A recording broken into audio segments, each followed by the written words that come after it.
आणि लोकांच्या ज्वेलरी लक्षात राहते. स्पेशल गोष्ट स्पेशल पद्धतीनेच जपून ठेवली पाहिजे. मुलींनी काय घातलंय त्या दिवशी हे खूप महत्वाचं असतं. नमस्कार मित्रांनो, आपली ही जी पॉडकास्टची सिरीज आहे, थाटामाटात पण कमी खर्चात लग्न सोहळा कसा करायचा, या सिरीज अंतर्गत आपण आजचा विषय जो घेतला आहे तो आहे ज्वेलरी. या आधीचा विषय देखील आपण कव्हर केला होता, तो म्हणजे लग्नपत्रिका, आणि त्याची लिंक डिस्क्रिप्शन बॉक्समध्ये दिलेली आहे. त्या लिंकवर क्लिक करून तो व्हिडिओ तुम्ही बघू शकता. तर या व्हिडिओमध्ये आपला जो विषय आहे ज्वेलरी, यावर मार्गदर्शन करणार आहेत सौमित्र वैद्यजी. सोन्याचे वाढते भाव लक्षात घेता इमिटेशन ज्वेलरी, 1 ग्रॅम गोल्ड किंवा अमेरिकन ज्वेलरी, अमेरिकन गोल्ड, हे जर आपण सिलेक्ट केले ट्रेडिशनल ज्वेलरीच्या ऐवजी, तर ते चीप दिसणार नाही आणि गोल्ड ज्वेलरी इतकेच चांगले दिसतील. यासाठी तुम्ही काय गाईड कराल? ट्रेडिशनल ज्वेलरी ही अमेरिकन गोल्डमध्ये पण चांगली दिसते, पहिली गोष्ट. दुसरी गोष्ट, तुम्हाला ज्वेलरीसाठी ठेवणारा एक बजेट ते काय आहे ते ठरवा. खर्च तर होणारच आहे, लग्न सोहळा होणारच आहे. मग त्यात फक्त तुम्ही मंगळसूत्र, ज्याला 2 वाट्याचं आपल्याला म्हणतो की ते एक बनवलं, आणि बाकी ज्वेलरी तुम्ही कॉम्प्लिमेंटरी घेतलीत तरी ते खूप चांगलं आहे. म्हणजे इमिटेशन वापरलीत किंवा साधी वापरली तरी चालू शकते. मास्टरपीस ज्वेलरी जे म्हणतात लोक, की खूप छान दिसली पाहिजे, डिझायनर दिसली पाहिजे, हे सगळं बरोबर आहे. हे कधी येतं? जेव्हा आपण रिसेप्शन करतो, त्या लग्नाचा जेव्हा मुहूर्त असतो तेव्हा आपले ट्रेडिशनल ज्वेलरीज घ्यावी. आणि गोल्ड नाहीतर अमेरिकन गोल्डमध्ये घेतली तरी चालेल. त्यामुळे उठाव तसाच दिसतो, कलर थोडासा टोन वेगळा असतो, पण इट इज व्हेरी नाईस. तर स्टेटमेंट पीस म्हणजे नक्की काय, आणि स्टेटमेंट पीस अजून उठून दिसण्यासाठी किंवा लोकांच्या लक्षात येण्यासाठी तुम्ही काय सजेस्ट कराल? आता स्टेटमेंट पीस जेव्हा आपण म्हणतो तेव्हा कसं असतं की येणारा जो पब्लिक आहे तो एक टिपिकल टाईप ऑफ ज्वेलरी घालतो, पण वधू किंवा वर हे जे ज्वेलरी घालतात ते स्टँड आउट झालं पाहिजे. आणि तिथे डिझायनरचं काम येतं. हे डिझायनर काय म्हणतो की डिझायनर ज्वेलरी घाला, हा जो टर्म आहे, आणि स्टेटमेंट पीस आहे, हे वेगळंच बनलं जातं. हे वेगळं तुमच्यासाठी बनलं जातं आणि एक्सक्लुझिव्ह बनलं जातं. थोडासा खर्च होऊ शकतो, पण it will make an effect. लोकांची ज्वेलरी बघण्यापेक्षा तुमच्याकडे लोक कुठली ज्वेलरी घातली हे बघणं खूप महत्त्वाचं आहे. त्यात तुम्ही गोल्ड वापरा, डायमंड वापरा, एमराल्ड वापरा किंवा काही वापरा, ती ज्वेलरी ही उठावच दिसणार आहे, हे लक्षात ठेवा. हा खूप इम्पॉर्टंट पॉईंट तुम्ही मांडला. तर ह्यावर मी अजून एक एक्सटेंडेड क्वेश्चन तुम्हाला विचारू इच्छितो, की लग्नासाठी किंवा एंगेजमेंटसाठी लोक ज्वेलरी घेतात, ते त्या इव्हेंट पुरतं असते. म्हणजे या लग्नाच्या रिसेप्शनसाठी मी अमुक अमुक ज्वेलरी घेणार आहे, तर ते छान दिसेल, लोकांना ते आवडेल वगैरे वगैरे. पण त्यानंतर म्हणजे तुम्ही एवढे पैसे, हजारोनी लाखोनी पैसे त्या ज्वेलरीसाठी इन्व्हेस्ट केलेत, तर ते नंतर पण त्याचं चीज होईल, तुम्ही जे पैसे इन्व्हेस्ट केले त्याचं चीज होईल, यासाठी तुम्ही काय प्रकारची ज्वेलरी सजेस्ट कराल? So there are 2 types of jewelleries. म्हणजे आता लोक जेव्हा एंगेजमेंटला ज्वेलरी घेतात तेव्हा वेगवेगळ्या प्रकारचे मोठे हार घेतात, जसं टेम्पल ज्वेलरी आज ट्रेंड आहे, किंवा आपली ट्रेडिशनल ज्वेलरी आहे, कोल्हापुरी हार म्हणा, लक्ष्मी हार म्हणा.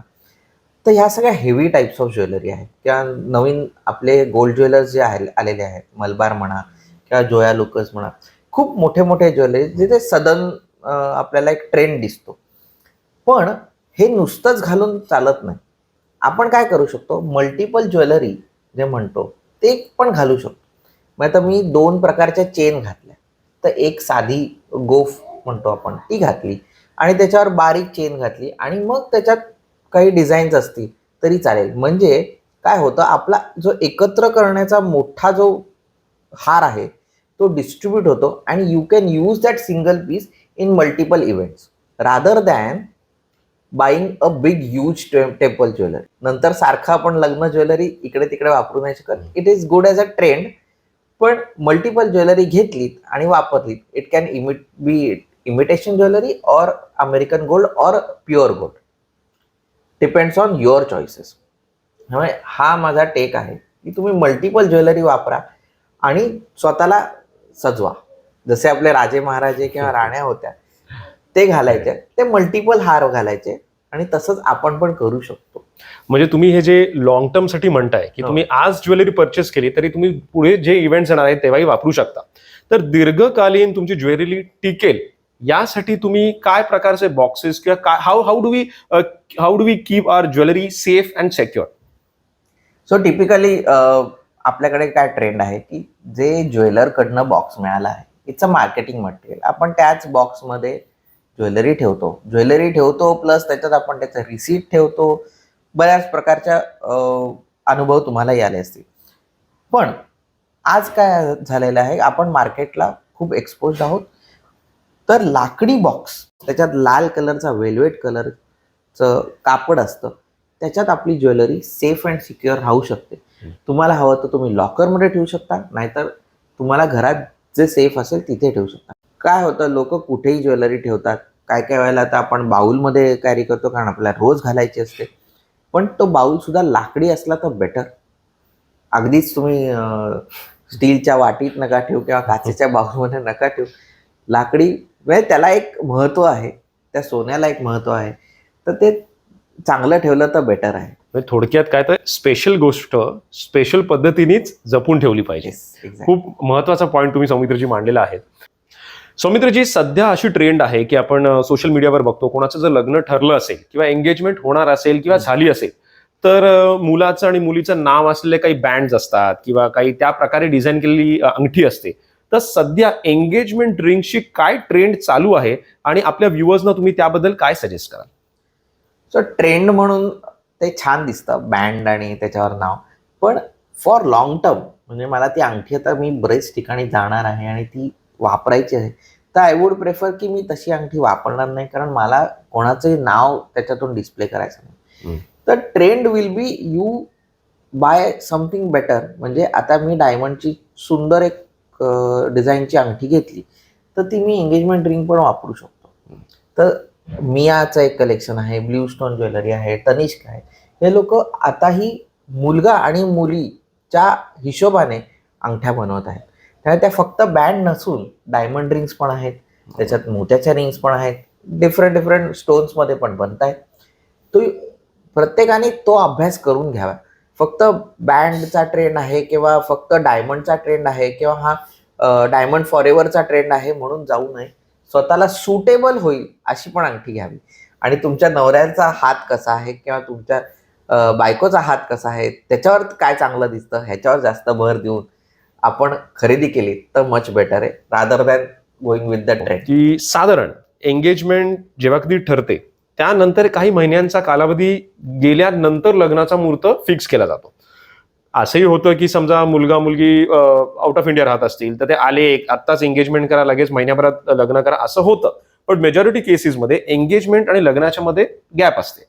तर खरं सांगायचं झालं तर एंगेजमेंटमध्ये त्या मुलीनी किंवा मुलांनी काय दागिने घातले ते अगदी लग्नात सगळ्याच्या लक्षात असतीलच असं नाही, पण तरी सुद्धा प्रत्येकाला असं वाटत असतं की मी माझी ज्वेलरी रिपीट करणार नाही किंवा माझ्यासाठी काहीतरी युनिकच काहीतरी लोकांना, मी काहीतरी युनिक करतोय असं लोकांना वाटायला हवं. तर याबद्दल तुम्ही काय सजेस्ट कराल? चांगला प्रश्न आहे आणि लोकांच्या ज्वेलरी लक्षात राहते. Let me correct. कारण मुलींनी काय घातलंय त्या दिवशी हे खूप महत्वाचं असतं आणि ते वेगळं असलं पाहिजे. तर एंगेजमेंटमध्ये तुम्ही अति खर्च करा किंवा लग्नात अति खर्च करा असं करू नका. यू डिस्ट्रीब्यूट युअर ज्वेलरी, की मला ह्या वेळेला चेन घ्यायची आणि ह्या वेळेला हार घ्यायचा आहे, हे लक्षात ठेवून तुम्ही खरेदी करा. दुसरी गोष्ट खूप महत्त्वाची की सासू किंवा आपली स्वतःची आई ह्या ट्रेडिशनल ज्वेलरी आपल्याला देत असतात नेहमी, कारण ती पास ऑन झाली पाहिजे. तर काही वाकी आहे, लक्ष्मी हार आहे, हे आपल्याकडे मराठी ट्रेडिशनमध्ये प्रत्येक घराघरात असतोच आणि तो आई मुलीला किंवा सासू सुनेला देतातच. त्यामुळे हे जपून तुम्ही तुमची ज्वेलरी डिझाईन करा आणि तुम्ही त्या प्रकारे तुमची नवीन ज्वेलरी घ्या. मॉडर्न डिझाईन्स आणि historic designs has to go hand in hand. उगीच तुम्ही काहीतरी घेतलं आणि तेव्हा तुम्हाला सासू किंवा आईने सांगितलं की तुला आज वाकी पण घालायचे, तर ऑफबीट जाऊ नये. सौमित्रजी, ज्वेलरी या विषयावर तुम्ही आपल्या व्ह्युअर्सना खूपच छान गाईड केलेलं आहे. तर मित्रांनो, तुम्हाला या विषयाबद्दल काही प्रश्न असल्यास तुम्ही कमेंट्समध्ये ते टाईप करू शकता किंवा आपल्या स्क्रीनवर आता तुम्हाला कॉन्टॅक्ट डिटेल्स दिसत आहेत सौमित्रजींचे. तुम्ही त्या कॉन्टॅक्ट नंबरवर कॉल करून किंवा त्यांना ईमेलद्वारे पण तुमचे प्रश्न विचारू शकता. सौमित्रजी, तुम्ही गाईड केलं आम्हाला, त्याबद्दल खूप खूप धन्यवाद. आणि ह्यापुढे सुद्धा अशाच इंटरेस्टिंग विषयांसाठी लोक तुमची नक्कीच वाट बघत आहेत. थँक्यू. धन्यवाद राजा आणि 7 राऊंड्स इन्फोटेनमेंट. थँक्यू. जय हिंद, जय भारत.